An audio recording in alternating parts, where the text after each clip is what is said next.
Hello students, welcome back to our channel STC4U। तो आज हम बात करने वाले हैं एक्सरसाइज 8.1 की। तो देखिए, बात करते हैं क्वेश्चन नंबर 1 की। In triangle ABC right angle at B, हमें एक ट्रायंगल दे रखा है जिसका नाम ABC है। ठीक है, तो हमने सबसे पहले एक ट्रायंगल बनाया है, राइट एंगल ट्रायंगल बना रहे हैं हम। सबसे पहले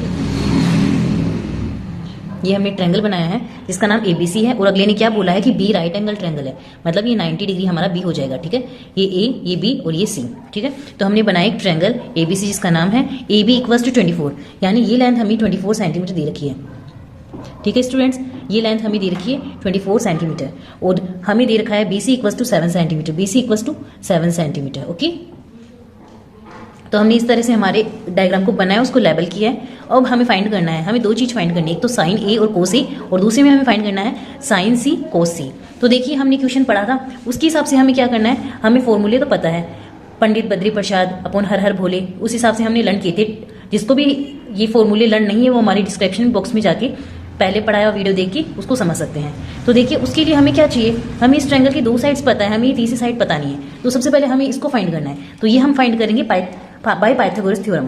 पाइथागोरस थ्योरम से हम इसको फाइंड करेंगे। तो देखिए स्टूडेंट्स, इसको फाइंड करने के लिए हम करते हैं AC² = क्या होता है, AB का स्क्वायर प्लस BC का स्क्वायर, मतलब इन दोनों साइड्स का स्क्वायर का जो सम होता है वो इसके इक्वल होता है। ठीक है, तो हम करेंगे, ये हमें फाइंड करना है। AC² हमारे पास क्या हो जाएगा, AB का स्क्वायर यानी 24 का स्क्वायर।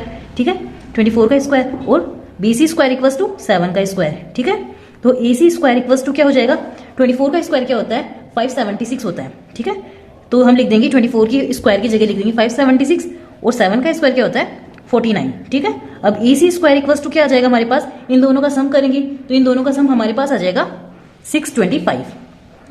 तो अब देखिए, हमें स्क्वायर हटाना है, ये हमारे पास स्क्वायर की वैल्यू आई है, बट हमें ओनली AC की वैल्यू चाहिए। ठीक है, तो स्क्वायर हटाने के लिए हम क्या करेंगे, रूट लगा देंगे। ठीक है, दोनों तरफ हम रूट लगा देंगे, तो यहाँ स्क्वायर से रूट हट जाएगा, यहाँ AC= क्या आ जाएगा, 625 का रूट। तो 625 किसका रूट होता है, ये हमारे पास होता है 25 का रूट। ठीक है, ये हमारे पास हो गया 25, और सेंटीमीटर हमने लिख दिया है। ठीक है, तो अब हमारे पास AC की वैल्यू क्या आ गई, 25 सेंटीमीटर हमारे पास आ गई है AC की वैल्यू। ओके स्टूडेंट्स, अब हम चलेंगे हमारे क्वेश्चन नंबर 1 पे, जो हमें पूछा है। ठीक है, फर्स्ट में हमें क्या पूछा है, साइन A, और हमें दूसरे में पूछा है कोस A। ठीक है, तो हम पहले करेंगे साइन A। तो हमने देखो आपको बताया था पंडित बद्री प्रसाद अपॉन हर हर भोले। ठीक है, तो ये हमारे पास साइन की वैल्यू होती है, ये कोस की होती है, और ये टैन की होती है।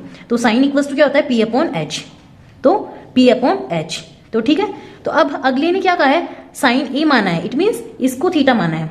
तो थीटा के सामने वाली एंगल क्या होती है, ये परपेंडिकुलर होती है, और ये हमारे पास हो जाएगा बेस। ठीक है, क्योंकि जो थीटा हम मानते हैं उसके सामने वाला परपेंडिकुलर होता है। तो हमारा ये P हो गया है, और ये B हो गया है, और ये हाइपो हमेशा हाइपो ही रहता है। ठीक है, तो साइन = क्या होता है, P/H। इसका मतलब हमारे पास P क्या है, P यानी 7 सेंटीमीटर, तो यहाँ हम लिख देंगे 7, और यहाँ पे क्या आ जाएगा, P/H। तो H हमारे पास है 25। ठीक है, तो हमारे पास साइन A की वैल्यू आ गई है 7/25। ऐसे ही हम कोस A की वैल्यू फाइंड करेंगे, तो कोस = क्या होता है, B/H, बेस अपॉन हाइपो।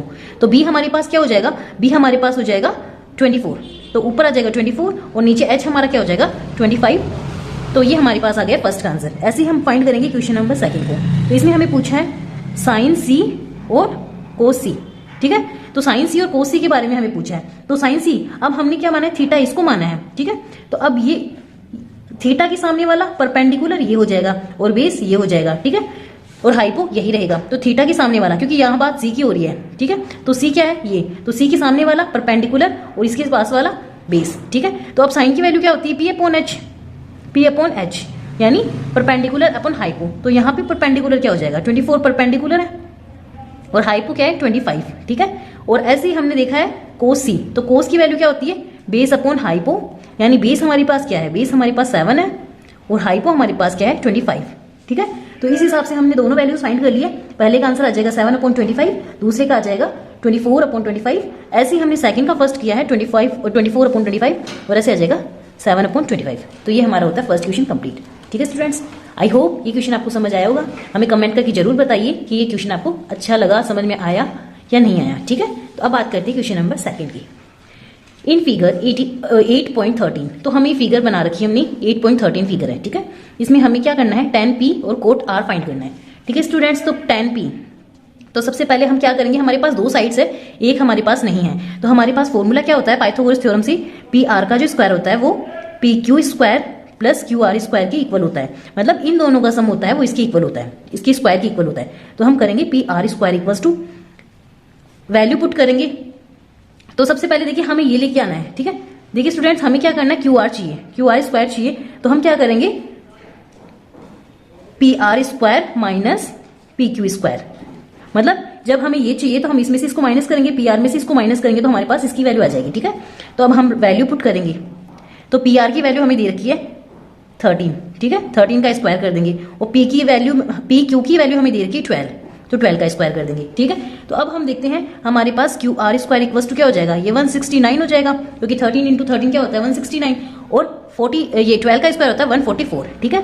तो Q R square equals to, दोनों का माइनस करेंगे, तो माइनस करने पे हमारे पास क्या आएगा 25, और अब हमें क्या करना है रूट हटाना है, तो रूट हटाना इट मीन्स दोनों तरफ हम स्क्वायर लगाएंगे, दोनों तरफ हम रूट लगाएंगे, हमें स्क्वायर हटाना है, तो स्क्वायर से रूट हट जाएगा और ये 25 का रूट बन जाएगा। तो देखिए स्टूडेंट्स 25 किसका रूट होता है, तो क्यू आर इक्वल्स टू हमारे पास आ जाएगा 5, ठीक है। 5 इंटू 5 क्यों, ऐसे देख सकते हैं हम कि 5 इंटू 5 लिख सकते हैं, तो इनमें से हम 5 लिख देंगे तो हमारे पास आ जाएगा Q R equals to 5, it means हमारे पास क्यू आर, इसकी वैल्यू हमारे पास है 5 सेंटीमीटर, ओके। अब हमें क्या बोला है tan p minus cot R, तो tan p minus cot R की वैल्यू फाइंड करनी है, ठीक है।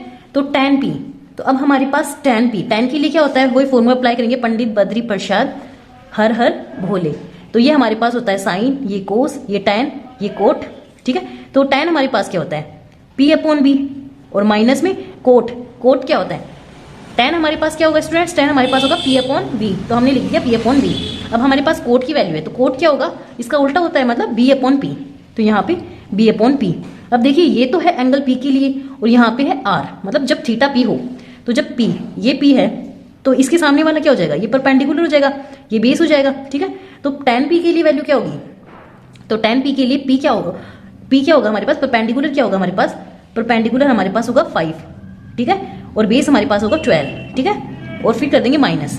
अब r की बात करें, मतलब जब थीटा इसको मानेंगे तो इसके सामने वाला ये परपेंडिकुलर हो जाएगा, और ये हमारे पास हो जाएगा बेस, ठीक है, ये हमारे पास हो जाएगा बेस, ये परपेंडिकुलर हो जाएगा। तो ये जब हमारे पास होगा, तो जब हम r की बात करते हैं तो r क्या होता है बेस अपॉन परपेंडिकुलर, तो बेस कितना है हमारे पास 5, और r कितना है हमारे, बेस हमारे पास है 5 और परपेंडिकुलर हमारे पास क्या है 12, तो ये हम रख देंगे यहाँ पे 12, ठीक है।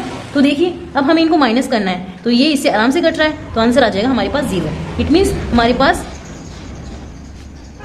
tan p minus coat r की वैल्यू कितनी आएगी, 0 आएगी, ठीक है स्टूडेंट्स।